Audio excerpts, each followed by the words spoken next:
Heidi ho, it's Tarot Toad, and guess what time it is? We still have many questions to answer. How can I let go of my fears? How can I let go of my fears? Let's pick a deck. Okay, so we're back with how can I let go of my fears? I'm going to read this for a person named Abby. And I thought that maybe one of the first things I could do when you're dealing with fear is there's emotion underneath fear. So why don't we find out what kind of emotions Abby is dealing with, and then we'll dig a little deeper.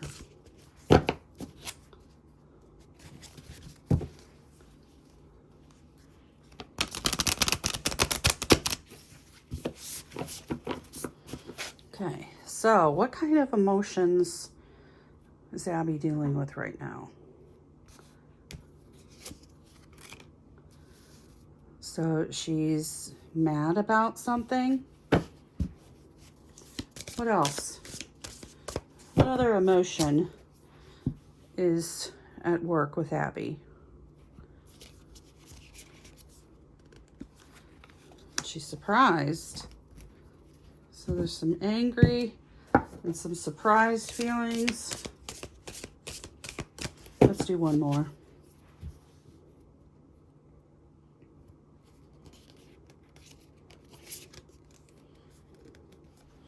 And receptive. So it looks like you can see there's a lot of emotion going through here right now. So when I look at these three cards, I think, the anger could be part of the fear. Being surprised or shocked could also be an underlying issue with the fear. I think there is a desire for her to be receptive to what's happening in her life.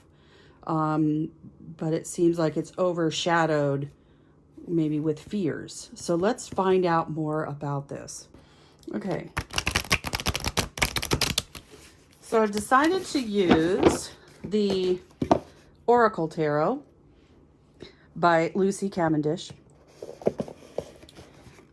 They say it's a tarot, but it's missing the court cards, so it's not really a tarot in my opinion, but actually I struggle with court cards, so I'm okay with it. Okay, so how is Abby going to let go of her fears? Now there's maybe anger behind those fears. What can she do to let go of fears?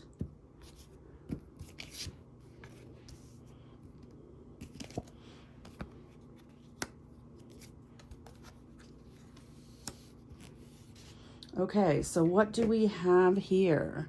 We have a lot of light on here that we don't want. How about that for starters? Okay.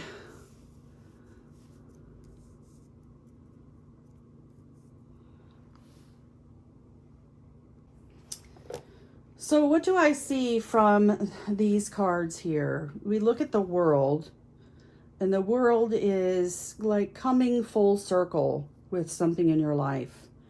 It is achieving potential, but maybe you've got fear around that, and maybe the world seems like a scary place to you. That you aren't always receptive to what the world is bringing. And maybe, the world is like perfection, but maybe you feel imperfection. I think the world is a big place, and that can create a lot of fear for a lot of people. I think the Empress here really tells us to kind of embrace our femininity and be warm and nurturing to ourselves, because I think fear comes from a place where you are kind of scared about the world and that you may beat yourself up over it. But you need to treat yourself with that same loving care as you would as like a mother. You know, a mother is that soft place to fall. And you have to be that person for yourself, is what I get from this.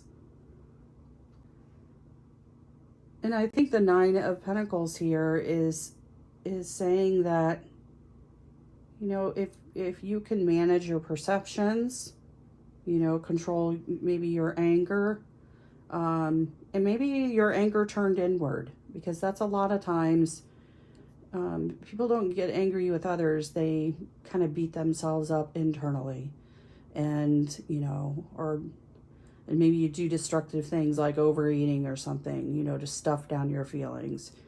I think if you can learn to manage the world and live life on life's terms, then, you know, and you give yourself that nurturing that you would give to any good friend. You would give that to anybody, but maybe you don't give it to yourself.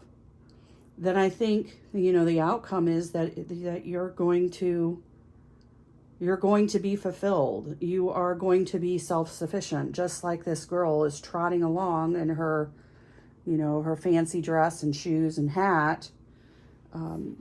You know, you manage that area of your life and you will have security and luxury and as the card says, good fortune. So I think it's about, you know, managing, not only managing your fears, but managing the way you process them internally is what I get from this. What did you get? I'm curious. Put your thoughts in the comments, and as always, like and subscribe, and I'll see you in the next video. A toodaloo. Bye.